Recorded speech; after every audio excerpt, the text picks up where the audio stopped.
Okay, hello everybody. I see we still have some people joining, but I'm going to go ahead and introduce. My name is Susanna Palitz, and I'm the director of the Organizational Teams and Technology Research Society, or OTTRS, and we're at University of Maryland College of Information Studies based, but also DC-wide, and then more broadly, research society that focuses on anything teams and technology. And I'm very, very pleased to have today Dr. Samantha Dubrow. She is the lead human-centered engineering researcher at the MITRE Corporation, and she will speak briefly about MITRE. At MITRE, Samantha conducts applied research and development in industrial organizational psychology, teamwork, leadership, hybrid teaming, decision-making, human factors, user experience, human-machine teaming, and multi-team system collaboration management. She helps teams and multi-team systems across a variety of government agencies use technology to improve their teamwork processes and job performance. She holds a PhD in industrial organizational psychology from George Mason University, and her dissertation focused on team mental models and leadership transitions in ad hoc decision-making teams. During graduate school, she was involved with projects regarding multidisciplinary teams, multi-team systems, team leadership, simulation training, and social network analysis. She's conducted research in emergency response, disaster recovery, healthcare, and scientific collaboration contexts. And with that, please take it away. Thanks for the intro. Hi, I'm Sam. Oh, did my camera did it all just freeze? Cool. You're back. Oh, it says Zoom quit unexpectedly. Whoops. Oh, sorry. Your camera is frozen, but we can hear you fine. Give me a second. It's all restarting. I interact with technology well, but my computer does not.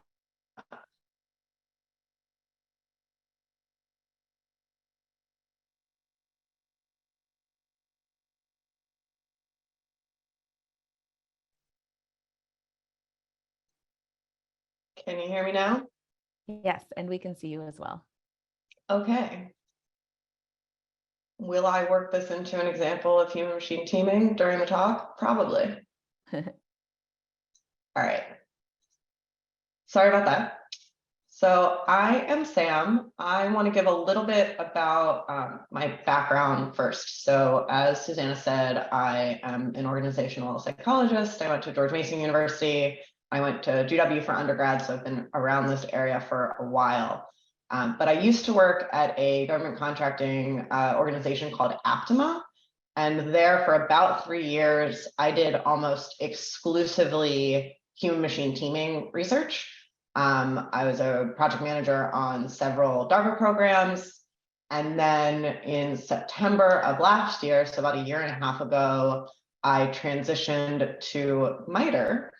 And originally my title was supposed to be human machine teaming researcher, but I actually have not ended up working on very many human machine teaming projects. And so this is a lot of kind of independent effort I've been working on the last couple of years to kind of keep up with things. But I do want to start off with, this is an open conversation. If there's things in here that you disagree with or want to add to, open discussion. If you want to talk in the chat or the Q&A, I don't really know how Zoom works. I'm a Teams person. Then you're welcome to do that. MITRE is an organization that's about 10,000 people, and we operate 6 federally funded research and development centers. And so what that means is we essentially sit halfway between government and contractors as a set of extra engineers for the government that are trusted advisors. And so we don't write proposals, we don't compete for contracts. Congress sets aside a certain amount of money each year, and we help different government agencies with sort of whatever they need. And so primarily right now, I'm running 2 tasks in virtual reality, looking at use of force decision-making by law enforcement officers. I'm also helping train an organization that is all virtual for the next couple of years because their building is being redone. I'm teaching them how to have better virtual meetings and workplace well-being and things like that. So I sort of at MITRE, I'm doing anything that is around research. But today we will talk about human machine teaming. So we're going to talk about the changing nature of interactions between humans and machines, and kind of start with machines, which is where a lot of the research is, and then pull over to the human side of, yes, we do spend a lot of time and energy making sure that machines are going to work well with humans, but what about the opposite? So 2018 study said about 70% of workplace tasks are being performed by humans. We think that's going to go down to around 50% by 2025. This was 2018, so I'm sure we've updated since then, but this is not going down to zero, right? And so what this means is that human-machine interactions are becoming increasingly complex. So if you think about word processing as being a very simple form of human-machine interactions, all the way to self-driving cars, it's more likely that machines are going to be replacing tasks than full occupations. And machines might resemble teammates rather than tools. All this to say that the interaction between machines and humans matters, and the human side of those interactions matter. Just want to scale this for a second of what makes this machine a teammate. And this in itself is a controversial subject that could fill a 45-minute talk and then some, probably full conferences, debate whether a machine will ever truly be a teammate. But today, I'm talking about machines that have some level of autonomy and are working interdependently with other members of the team in some way.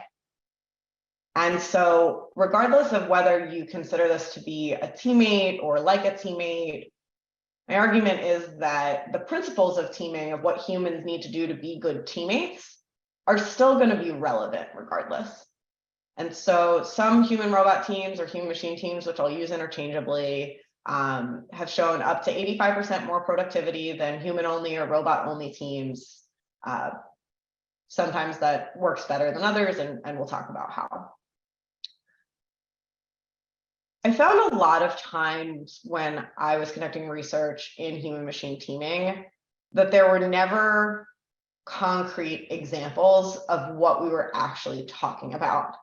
And it's great to always be thinking 10, 20 years into the future, but to actually have a shared mental model around what you're talking about, some concrete examples are relevant. And so a couple examples of what we might be talking about today. Let's take self-driving cars. So self-driving cars have sensors that allow them to identify obstacles that maybe a person can't see, but they're not currently fully taking over the driving task. If they were fully taking over the driving task, we wouldn't be talking about human-machine teaming anymore. The humans wouldn't need to do anything, and probably it would be safer and easier. But for right now, there's some interaction that has to happen. So you have this positive side of self-driving cars can keep passengers safe by perceiving objects in blind spots that a person can't see. You also have a challenge where a self-driving car might misperceive something, and you might not know what it is.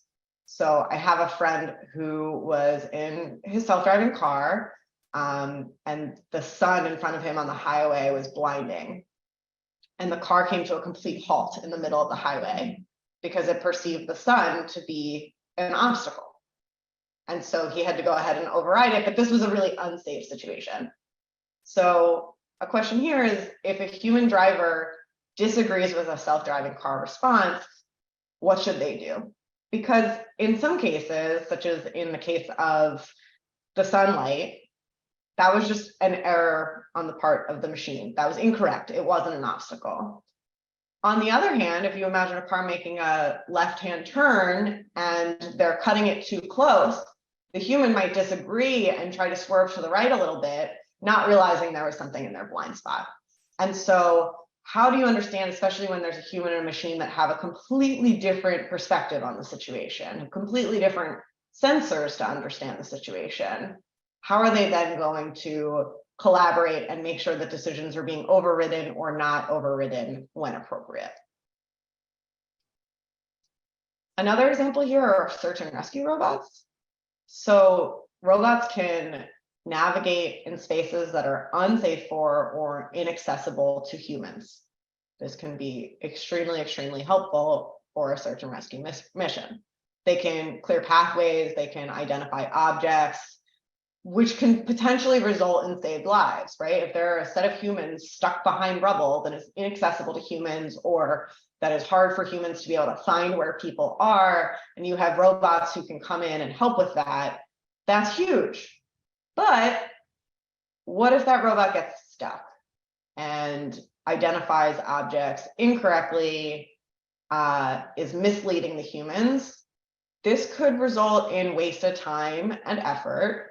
And in a search and rescue mission, when things take extra time, that can result in lost lives. And so are search and rescue robots really worth it? And how might you reduce that risk, right? How do you maintain interdependence to make sure you're using the robot to the extent that it'll be useful without adding in additional risk that you wouldn't have otherwise encountered without using the robot at all? And then finally, I did have to include ChatGPT. I'm sure you are all sick of hearing about or thinking about talking about ChatGPT at this point. But I asked ChatGPT, what skills do humans need to work well with humans? I mean, to work well with machines. And I probably should have done that before I started this talk, because it gave me 8 responses that were very similar to what the talk is going to be. So I guess on one hand, that says I agree with a lot of the research community, which is a good thing. But as I read a little bit more closely, some responses totally made sense. So you have things like adaptability. As technology advances, machines will change and evolve. Human needs to be able to adapt quickly and learn new skills as needed. Totally, I'm going to talk about that today. That one's spot on. Then you have this other one that's missing the mark. It was talking about collaboration skills, which are obviously important, right? That's why I'm here today. But at the same time, it said working with machines often includes collaborating with others, such as software engineers or data analysts. Humans need to be able to work effectively in a team and communicate clearly. Yes, totally. But this collaboration has nothing to do with how the human might actually interact with the machine. This is how the human might interact with other humans. And so how might this response help me? Does an imperfect response render the technology useless? This is where we're in a really interesting spot in history in human-machine teaming, because the machines aren't fully autonomous and doing things without us, at least yet, in a lot of examples. And so there is that give and take, just like working with a human, where it's good at some things and not good at other things. It didn't make the entire response useless, but if I copied and pasted this as my grad school Blackboard post, that would probably get flagged because it's not a very good response.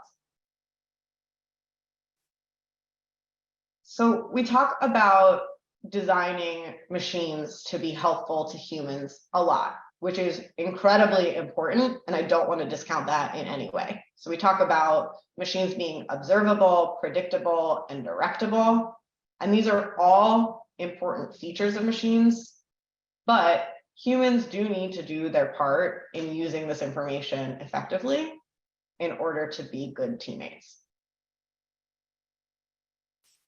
There's a couple of challenges to kind of set the stage here. So one challenge is that humans are fundamentally biased to assume that machines will and should act like humans. This can lead to breakdowns in human-machine coordination and result in a depletion of trust. So this is back to that example of what happens when your self-driving car makes a decision that the human disagree with, but that information is based on something that the human didn't consider. You have these 2 different sets of cues that are coming in. What I want to talk about today are the solutions that are more on the human side regarding selection and training. So we want to select humans who are more open to new experiences, that have a higher propensity to trust, right? Are willing to say, oh, the perspective of the machine might be different from mine, and maybe that's something that I should be trusting, but cautiously trusting. And also training humans to understand that machines are unlikely to make decisions or communicate the same way that humans are. So your perfectly willing to accept that your dog has a different way of letting you know it needs to go to the bathroom than your 4-year-old, right? But for some reason, when it comes to machines, we have this bias assuming it's going to act like us. And if it doesn't act like us, then it's doing something wrong. And so this openness to experience and this understanding of how the machine is acting and making decisions is really important for us as humans to be able to be good collaborators. Another challenge are the varying levels of machine autonomy and the fact that this can change rapidly. So humans need to be able to understand how much control a machine has and the extent to which input can or cannot be provided. So at the lowest levels of autonomy, a machine might be making some recommendations and it'll stop there. At a moderate level of autonomy, a machine might make a recommendation, also recommend of a list of recommendations, which one they think is best, and then say, human teammate, how would you like me to proceed? And then stop. At the highest levels of autonomy, a machine is going to make a decision and proceed by itself. So, for example, think of an email app that reminds you that you forgot an attachment. That's super useful. If you had an email function that every time you forgot an attachment, instead of telling you you forgot an attachment, it used an algorithm to predict which document on your computer should be attached to that email, and then sent it without telling you, without your consent, without your permission, and you weren't expecting that, we could have a big problem.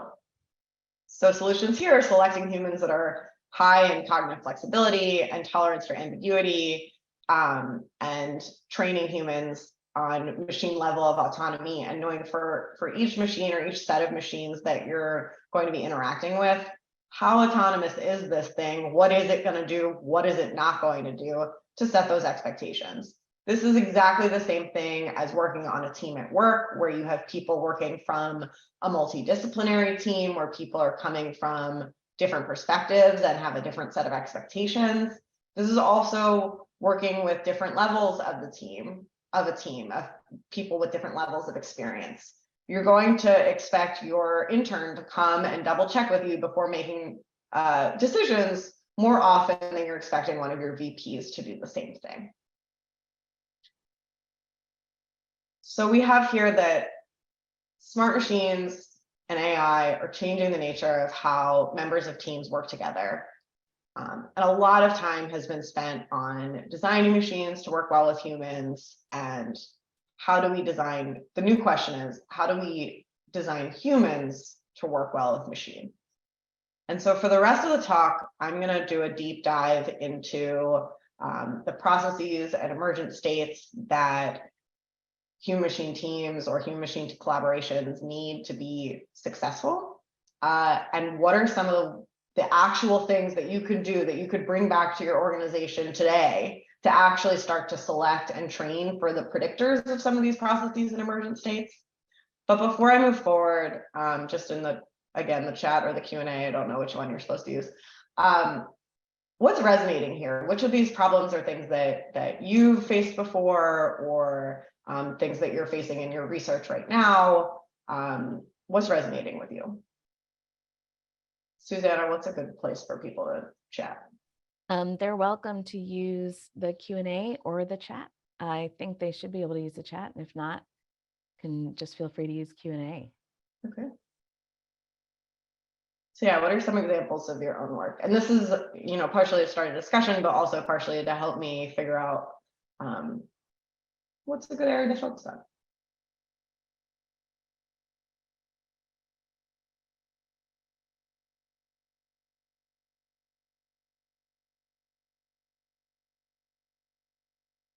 On Teams, it tells me when people are typing, so I can't tell. I can go ahead and pose an issue, which is Please. voice to text. Oh, Ben Hey, Ben. Schneiderman suggests, hi, Ben. Ben Schneiderman shockingly suggests in the chat, I don't agree with your assumption that machines are teammates. Go I ahead and take that. So Ben, we have met a couple of times before, actually. I used to work at Aptima, which is where I did a lot of this research. And I mentioned at the beginning, but I want to mention it again, that this is less of a, what does it matter if a machine is actually a teammate or not? Here we need to consider, what does a human need to be able to do to work well? And so an example is if you are checking out of a grocery store and you're working with the cashier. You probably wouldn't agree that the customer and the cashier in that moment are a team. I mean, there's a way that you could, argue that they are. But regardless, even if you're not working toward the same objectives, you have a difference between if you're just being rude at checkout and you're not paying attention, and then you forgot something or your order was wrong or whatever it is, your bill was wrong, or if you're actually like paying attention to what's happening. Are they swiping the things that I expect them to? Is the are the discounts being processed the way I think they are? Am I realizing, what that person is doing and what they're paying attention to on their screen, maybe what they missed? So things like trust and team backup behaviors and all these things are going to be relevant, even in situations when you don't necessarily consider it to be a team. What metrics do you use to validate how well or efficient the human machine team is at completing their objectives? I think that we'll talk about this a little bit on the next slide, but probably dependent on your task. And people sort of forget about technology and don't realize they have to check on it at regular intervals. Yes, exactly, with our backup behaviors. Before you continue, yeah. I just want to make sure Gabrielle Waters put in the chat, in my experience, people sort of forget about the technology and don't realize that they have to check on it at regular intervals. Yes. Yeah, and we'll talk about that as well, because the big question here is, when do you need to check on it? Because with the example that I just provided, like at that point, are you just doing the job of the cashier, right? What's the balance here? And especially if we're talking about something like a search and rescue mission, if you have to stand next to the robot and follow it around, you might as well just have, walked around with a hammer and not had the robot in the first place. So here we have what I assume will be similar to many of you. This is a paper that was presented at ITSEC a couple of years ago, where we have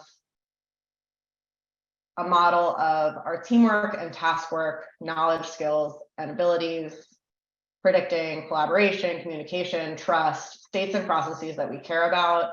And we have these outcomes that are a combination of teamwork and task work. And so I really want to focus on today is the importance of teamwork in addition to task work. This is something that's been coming up a lot at work when we've been having helping the organization that's gone virtual. They're in back-to-back meetings every single day. They don't have any time to talk about things that aren't work. They're not building connections. The people who had friends before the pandemic still have friends. The newer employees are not forming those connections. And part of this is the assumption that, every moment you need to be completing task work. But the truth is that doing things like building workplace friendships can help to improve team performance and outperform acquaintance groups. But that means that actually building the relationship in the first place counts as work, right? And so what is required? What are the teamwork skills, abilities that people need to interact well with machines, regardless of whether the machine is currently playing a role that we technically consider to be a teammate? So I've identified here some processes of that are going to be key to human-machine interaction success. So we have communication, coordination, this mutual performance monitoring and backup behavior I want to stick on, which is tracking team member performance and directing helping behavior. So whether you have your self-driving car or your search and rescue robot, or even your chat GPT that you're using to write a paper, write a proposal, understanding what that machine is doing and when it is that you need to provide backup, we need to do that in a very similar way that we need to do for a human. Same with adaptability and conflict management. And with each of these processes, we have associated knowledge, skills, and abilities that we can either select people for or train for. And then at the emergent states level, we have shared cognition and mutual trust. Shared cognition is something that I could have gone into more into this talk, but ultimately decided not to go too deep into it. But I have worked on another project at MITRE where we've developed a co-awareness framework, where we realized that cognition and situational awareness and team situational awareness, these things are written in terms that are fundamentally human, and therefore you cannot aggregate to the team level in a meaningful way. And so that work, which I'm happy to send if you're interested, went on to develop this framework that can better understand what shared cognition between humans and machines might look like. And so for shared cognition to develop, or even for theory of mind or a human awareness of a machine, you need conscientiousness, you need this mutual performance monitoring, you need the information sharing and information gathering skills. So to summarize here, what does human need? There's a certain number of things that we need to select for. These can be things like conscientiousness, openness, tolerance for ambiguity, team orientation, conflict resolution abilities, and then there are other things that we can train for. And so these are information sharing skills, backup behavior, mutual performance monitoring. So let me give a second to check the chat. Susanna, has there been anything there's come up in chat? Yeah. Yep, there's been a couple things, but I didn't want to interrupt. Ben Schneiderman added a couple things. Teammate thinking limits designer imagination about how to design user interfaces that produce the predictability, observability, and ability you advocate. Also, he adds Gary Klein and co-authors address 10 challenges for making automation a team player. In 2004, his point with these challenges showed that teammate computers would not be realizable. And then not unrelatedly, Arvind Srinivasan says, I feel really iffy about terming it as designing humans. I suspect you've gotten this question before. Does the AI need to steer to follow the task, or the human, and to what degree? Sorry, you can take those one at a time. No, I'll take them all together. Yeah, so I think we need to separate the human from the machine, and the design was meant to be a little bit controversial to spark some conversation, so that's totally fine. We can go with selection and training methodologies, which is actually what we're doing. But we spend so much effort on the directability and the observability of machines and what machines are doing, and are less considerate of what a human needs to be able to do to be prepared to interact with machines. Also, we need to think about where we are right now in history, and that we don't know if 10 years from now, Gary Klein and his co-authors are going to totally change their minds because of a technology development that we haven't even considered yet. And especially when we go to implement like the search and rescue machines, or even, when we go to implement things like search and rescue machines with first responders or in the military, these are machines right now that are going to be good at some things and not good at other things. And so where we are right now, we need humans that are going to be able to adapt to that quickly, make up to that quickly. I will talk about at the end of the talk where this all needs to come together, where the human and the machine training together is really important, and it can't be replaced for any design of machines or any selection and training of humans in silo. that's not going to solve the problem. What we actually need to do is have the experience working together.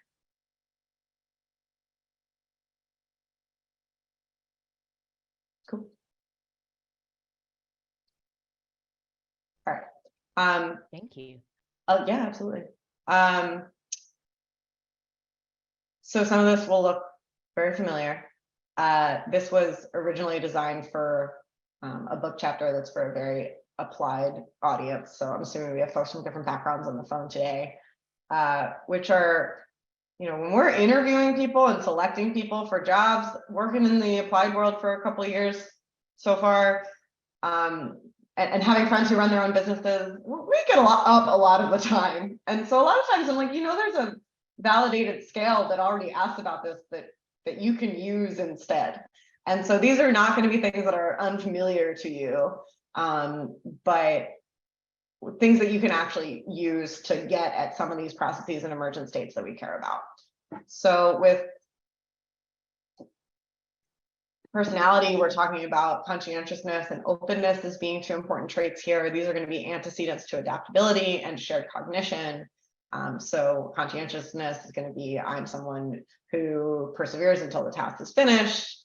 Openness, I'm someone who is curious about very many different things. There's also a teamwork test that is controversial, and I know some folks have taken it and they're like, we've failed this test. So it likely needs to be updated, but it is certainly a place to start. That can help select for planning and task coordination, and also for conflict resolution abilities. And so these are antecedents to team coordination and conflict management. Ask questions like, let's say your team wants to improve the quality and flow of the conversations among its members. Your team should A, use comments that build upon and connect to what others have already said. B, set up a specific order for everyone to speak and then follow it, which is something we tell people to do during meetings sometimes. And C, let team members with more to say determine the direction and topic of conversation. D, do all of the above. So the correct answer here is A, and there's a series of these questions that can help with several of these tests. The next few are just simple scales. So tolerance for ambiguity. For example, what we are used to is always preferable to what's unfamiliar. This one's reverse coded. So this is things about change or things about challenging perspectives. And something else to consider here is really a technology adoption curve of where are we? What is the technology? Are people used to working with this technology? And this is all not to say there are some set of humans to select that can work with technology, and there's going to be a whole set of other humans that you should never have interact with technology as teammates. Not saying that. But in terms of identifying who your early adopters are, or who are people that might be good to be interacting with machines when they're still in an immature stage where they might still be unpredictable and require these backup behaviors, this tolerance for ambiguity, for example, can be quite helpful. Team orientation. So working with a machine is a lot like working with people who are diverse, right? People who are from a different background from you. And so a lot of things that are predictive of working well with a team of humans can also likely relate to how you're interacting with a team of machines. So do you find working on teams projects to be satisfying? Do you find it easy to negotiate with others who have a different viewpoint? If you're good at these things, then you likely have skills that are therefore transferable to being able to interact with a machine. And finally, cultural intelligence and global mindset. So this work originally came from a chapter that talked about human machine teaming, but it also talked about diverse and interdisciplinary teams, as well as virtual and hybrid teams. So a lot of the same things, again, that are working with someone from a different country or from a different background from you, and honoring the fact that those decisions might be made differently and that communication might happen differently. This really helps us offset that first challenge that I brought up earlier, which is that humans are often fundamentally assuming that machines are going to act in a way that is like how humans act. This will help with that. So those were a few things for selection. To move on to training. Cross-training is a big one. It's our primary training that we use for developing shared mental models and especially transactive memory of understanding what others on your team need to do. So backup behaviors and information sharing skills, performance monitoring skills, this all leads to the skills lead to the outcomes, and cross-training can be used here. Cross-training is usually pretty hands-on, and again, you could think maybe not with the self-driving car so much, but you could think of the rubble clearing robot, that if you were a human who had to actually do that in a confined space and better understand what the constraints are, better understand when that robot is more or less likely to get caught, this sort of in situ training of really experiencing what the robot is going to experience is likely to be more beneficial than just seeing a PowerPoint list of the robot's capabilities. I'm advising on a study right now that is testing exactly this in terms of identifying what it is that people need to know to learn very quickly about robots' capabilities and when it's going to get stuck. So more to update on that once that study is complete. But when team members understand each other's roles, they're better able to track each other's performance and identify when help is needed, and also sharing relevant information without providing information overload. Excuse me.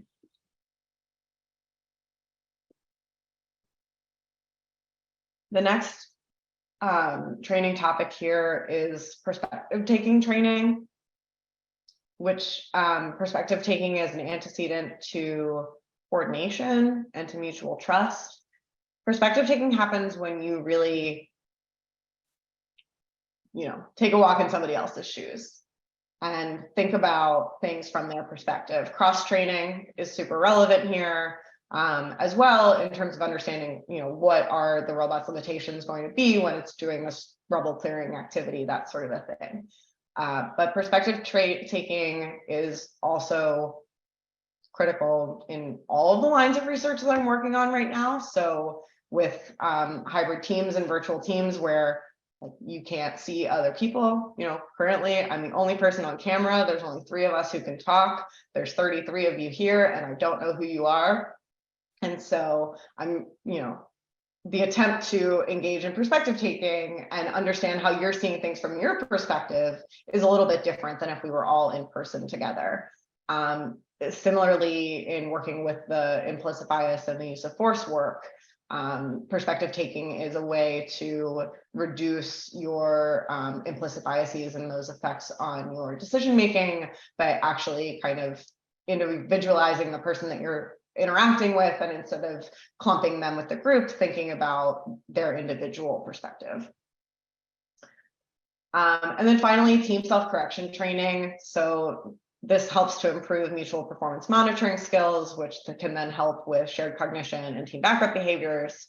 Team self-correction training helps identify where collaboration and communication is breaking down, learning to implement strategies to adapt and rebuild teamwork, and it's linked to improving mental models of both similarity and accuracy.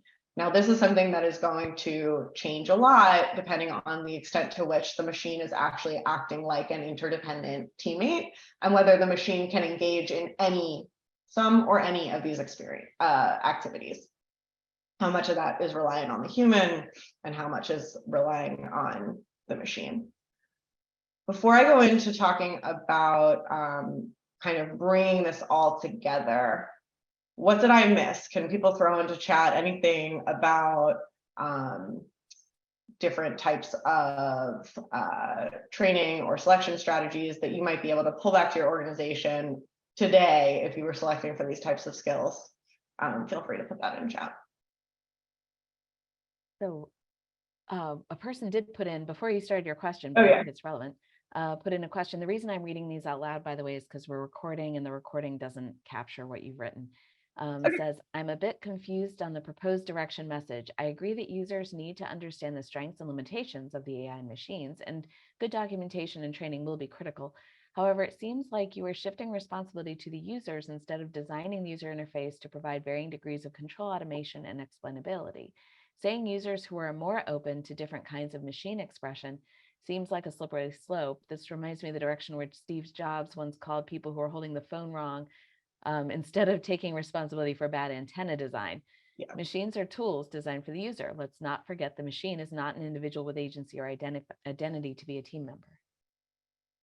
Thanks for reading that. That's really helpful. I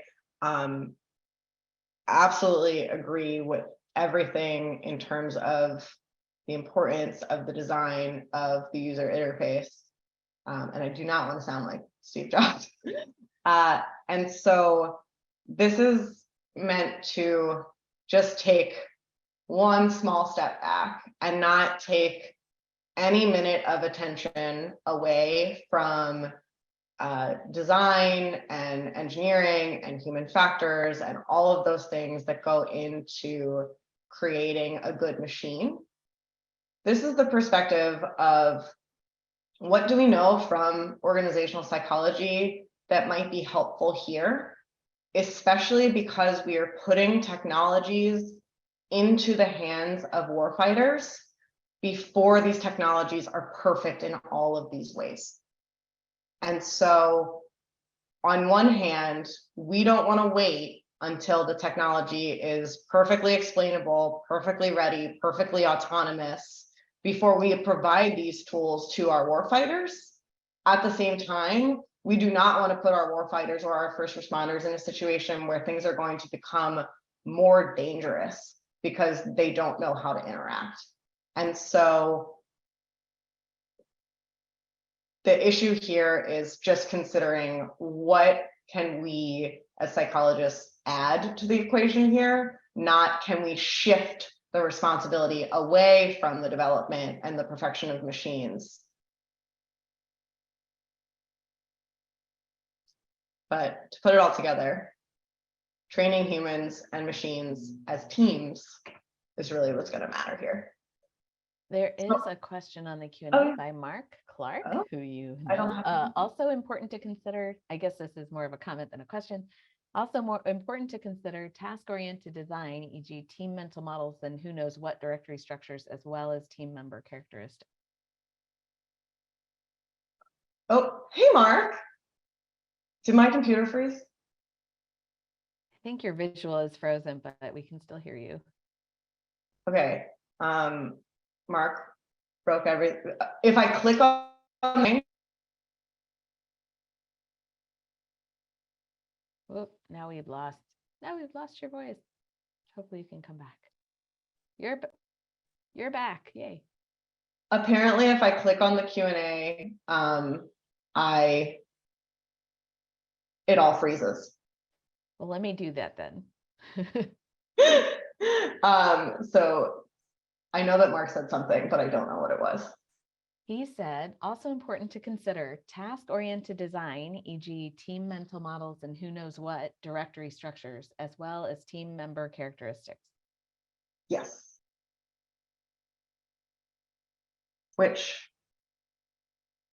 a lot of this that I just mentioned can be addressed at the individual level, but we cannot underestimate the importance of team level training here.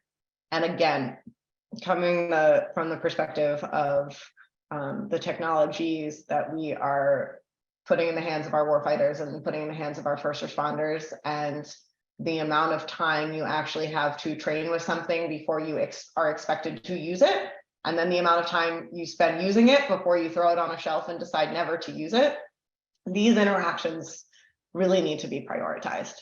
And so teams being trained together early and often, or combinations of humans and machines, we do not have to call them teams. I'm totally okay with that. But the more time that humans have to work with machines, the more that they can learn about machine behavior, allow them to anticipate and predict how the machines are going to act, which means that humans can better learn how to manipulate, influence, and even negotiate with machines in certain conditions. Machines may also be learning from the humans at this point, which would obviously be the ideal situation. And so there's one more challenge that I want to talk about, which is the function allocation between humans and machines.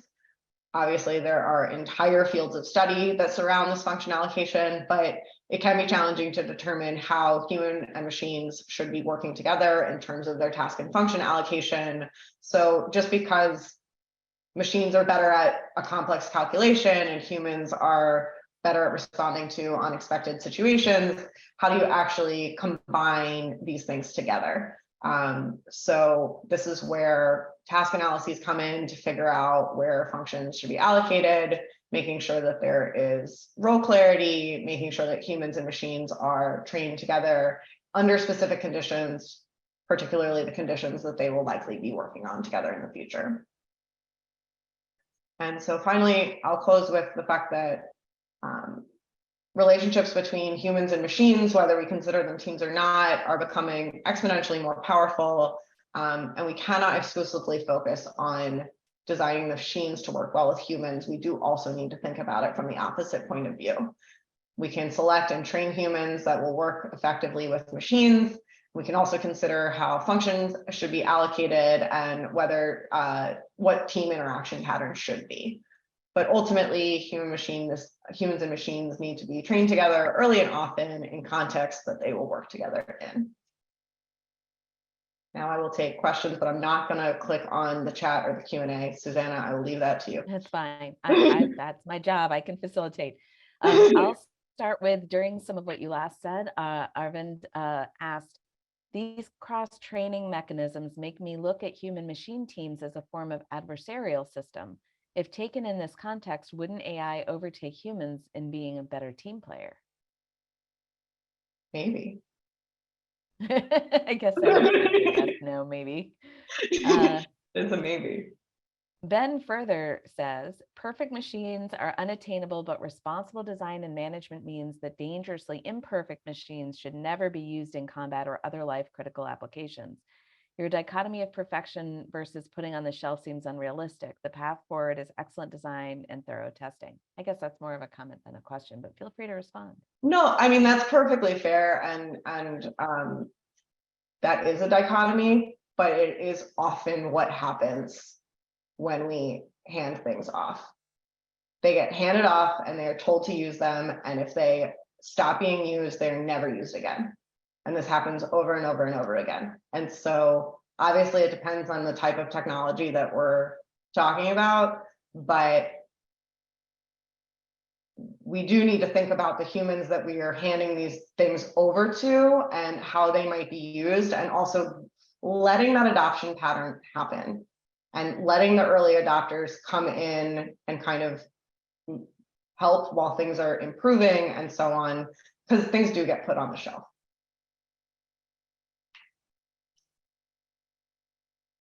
There are also questions in the Q&A. Sidrak Abdi says, what wait a minute, sorry, open question, sorry. Mark Clark says, just trying to be a good audience member, which sounds good. Thank you, Mark. Hi, Mark. Hi, Mark. Joshua Strauss also asks, I think it's clear we will achieve better team outcomes if both machines and humans are prepared to work better with each other. I'm wondering how much you've looked at explicit coordination with machines, i.e. communication between both parties. Do you know of, or have you done any work with getting humans to increase their inputs to machines, like saying, no, that's not an obstacle, that's the sun, or the machine saying, please don't turn right because there's an obstacle there, before a decision is actively made by either?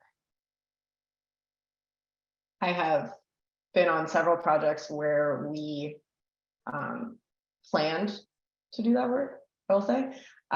So we were looking into option awareness, and ideally the AI system that we were developing would have been responding to human input and adopting the types of recommendations that are made based on whether humans are actually using those responses. We were this was a couple of projects that were happening in Minecraft, which again, I can't see the participant list, but I'm sure someone else here was on that project.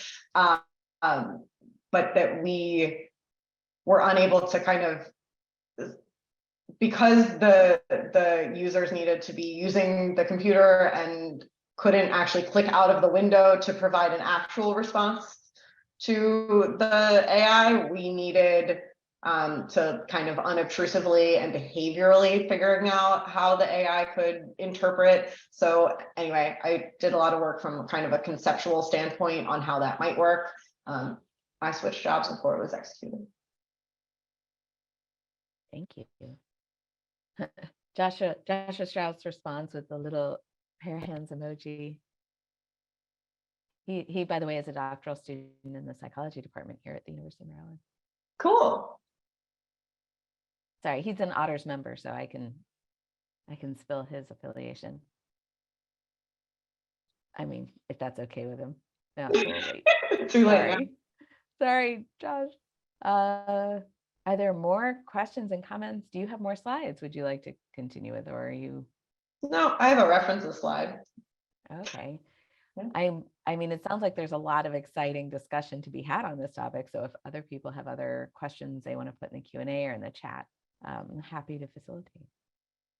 Yeah, I will add, just especially if folks came a couple minutes late, I have not been doing work in this field very much for the last year and a half. It's been kind of an independent effort to write up what I had learned, but I am much more focused on hybrid and virtual teams, and then designing experiments in virtual reality to understand decision making at this point. So there are a lot of folks at MITRE who are still doing this work, and I'm sure they would have had very similar comments and disagreed with me in many ways. So I'm happy to continue the conversation. But I did intend to be a little bit controversial, so I'm happy with how this ended up.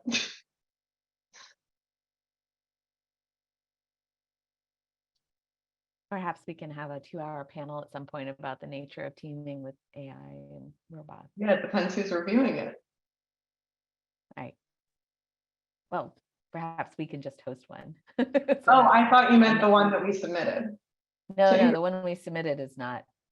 It's not about that. But no, I meant like perhaps Otters can host a panel where we bring in Ben Schneiderman and other people to discuss this issue in detail. Mark says, it's really interesting to see where the people side, what's the ideal person to team with AI, comes together with the IT design folks' ideal AI for people tasks. I mean, I will say that probably my favorite part of my work is that I'm always working on an interdisciplinary team, often leading that interdisciplinary team, and then talking about like our project is about something interdisciplinary or human machine or hybrid, but then we are also in that situation. And so my research ends up being very meta, where I'm trying to apply research concepts to both the problem we're trying to solve and being a leader in real time. So that's just been fascinating. I will go ahead and ask a question, since we seem to still have a little time and we have a pause in our Q&A and chat, which is, I don't know if you know, but I've worked with a number of people at University of Maryland on a position paper regarding teams, AI working in teams. And one of the things we wanted to emphasize was that so there's all this definitional nature of what's a teammate, but then above and beyond that, you can have a teammate who's a really bad teammate, and that can be a human or I mean, even if you can have a bad tool and you can have a bad teammate on the AI side, and you can have a bad human teammate.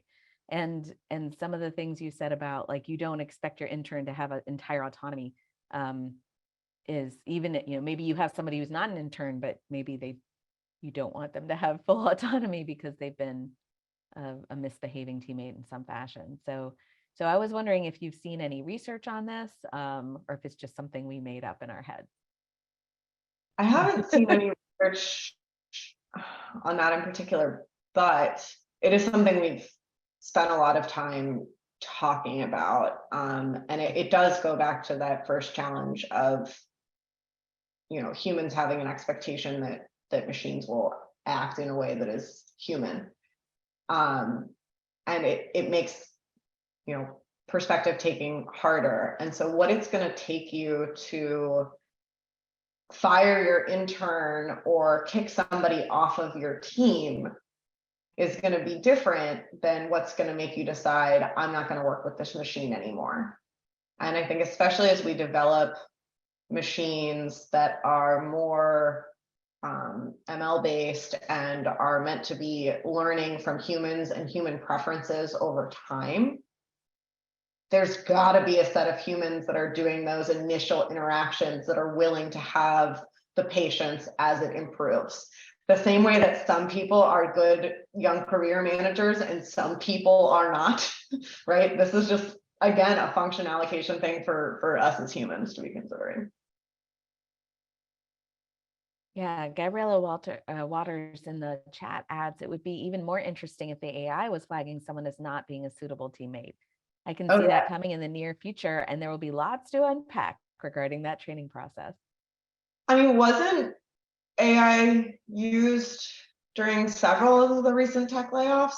Now I'm out of my element, but I think it was. Yeah.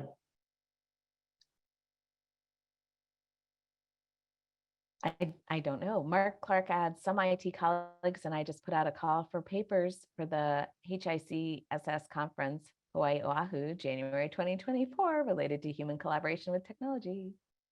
I'm sorry I'm doing it in that tone, Mark, but I think, I guess the point being, call for papers. Anyone interested in this topic? There's a conference in Hawaii in January.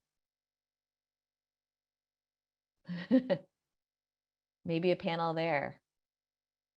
Yeah. Will you take panels or just papers? Yeah. Do you take panels, Mark? You need data. Do you take panels of argumentative people who are really interested in these ideas? He says, Come on, Ben, you free in January? And I hope everyone here has been enjoying this conversation and presentation. I think we have time for one more question or comment.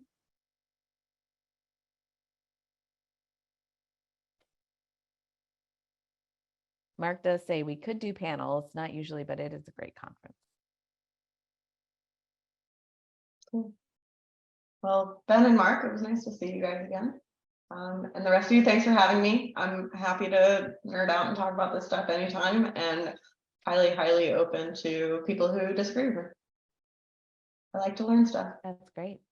Thank you so much for coming and sharing your research and your thoughts and giving us things to chew on. And thank you everyone who attended and all of your questions. Thank you. And people are saying thank you in the chat. All right, thanks, y'all.